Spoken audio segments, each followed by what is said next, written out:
Big NFL salary cap update. We have the number, and we've been holed up in the convention center of Indianapolis for too long during the NFL Combine. So how about a walk through the woods to reveal the NFL salary cap final total for 2025? It is $279.2 million. We knew that it was going to fall in the range between 277.5 and 281.5 million. So it's right in between those two extremes. And from a cap spending perspective, yes, this is good news for the 49ers. This is a big increase, 9.3% over 2024. And if you go back to the 2023 number, 224.8 million, it is a 24.1% increase from then. So just wrap your minds around that. The NFL salary cap has increased nearly 25% in just 2 years. The cap is tied to NFL revenues. So the more money that the NFL makes, the higher the salary cap is going to be. The Philadelphia Eagles and the San Francisco 49ers are the two teams that have most taken advantage of this by pushing money into the future when the cap has been expected to be higher, and the Eagles and the 49ers have been right. They call it void year money. You push money into years of contracts that the player isn't even under contract for, but you can amortize signing and option bonuses for up to 5 years. So you stretch them like an accordion into the future. And the Eagles have taken advantage of this far more than even the 49ers, but the 49ers are taking advantage of it far more than anyone else. Yesterday, however, we heard from John Lynch talking about how the 49ers need to tighten the belts spending-wise. Now, it's unclear, because he was using the term cash spend, it's unclear if Jed York is saying, I just don't want to spend any more money, or if the 49ers are looking at their books for the future and seeing the increased rate of spending versus where they project the salary cap to be, and they're saying, oh boy, we don't want to turn into the New Orleans Saints.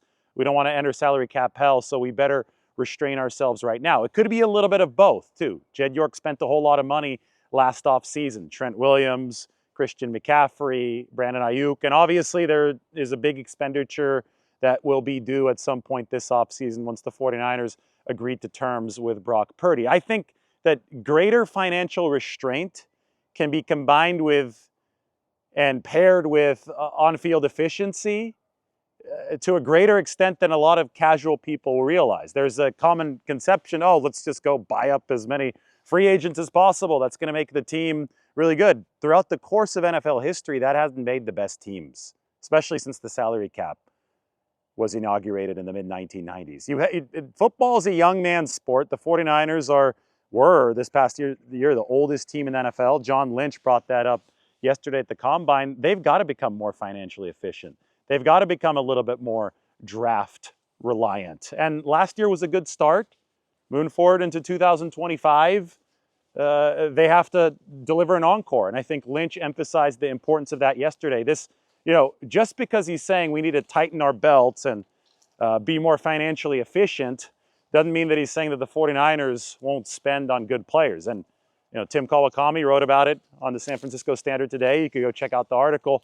San Francisco's interested if the Cleveland Browns decide to relent and actually trade Myles Garrett. The 49ers are monitoring the Khalil Mack situation. Joey Bosa might become available as well. So these are all intriguing potential options for the 49ers to fortify the team outside of the draft. Right now, all the defensive linemen are testing back at the Combine. And as I've mentioned over the course of the past several weeks, there is no one avenue to improve a team. You can improve it through free agency, and you can improve it through the NFL draft, and preferably you improve it through both.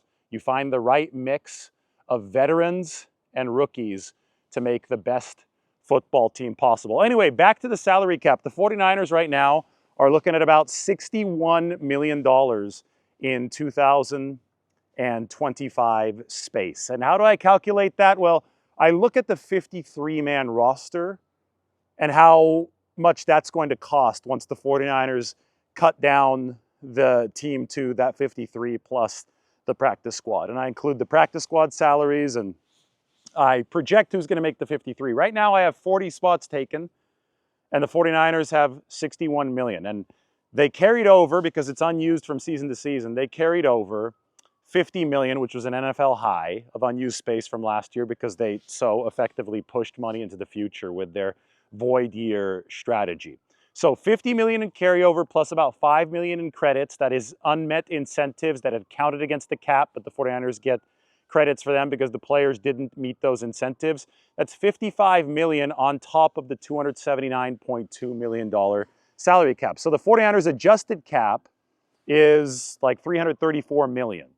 And their expenditures right now, when I project the 53-man cap, are about $61 million under that. So they have a lot of space, but they, again, salary cap space is connected from season to season. You've got to pay Brock Purdy. All these expenses that you've pushed into the future threaten, I call it a sink theory. There is a sink in every season. The sink might be closer to overflowing based on your projections in 2026 or 2027 than it is in 2025. So even if you have a lot of space right now, you have to be mindful of those future years. So you could spend, but you have to spend with judiciousness. The 49ers have carried over the most space in the NFL over the past 2 years because of the way that they've pushed money backwards. They realize that salary cap space now is more valuable than salary cap space later. There's a simple reason for that because the salary cap is increasing on a year-over-year basis, but they must still restrain themselves as far as you can't push everything into the future. A, it wouldn't be possible because you can't convert absolutely everything into signing bonus, but B, you have to maintain the sink level in every successive season. So 2026, 2027, 2028, those are all going to be different sinks. The water is flowing in out of the faucet and it's draining out of the bottom. The faucet is expenditures. The bottom are restructures, cuts, whatever you need to do, void years, push the money into the future. You have to make sure that the level of each subsequent season does not flow over the lip of the sink. And that's why the 49ers are preaching sustainability right now. And it could also be coming from Jed York. It could also be like, hey, I don't want to spend an exorbitant amount of money inefficiently. I mean, even business owners with a ton of money, even billionaires, there's a reason that they can keep it that way. And it's because the spending is efficient. So efficient spending is going to be the name of the game. The 49ers, with this new salary cap situation, the limit revealed to be $279.2 million, are in good position to spend efficiently. They are able to spend if they deem that expenditure worth it moving forward. Now they have to make sure that they choose the right things to spend on.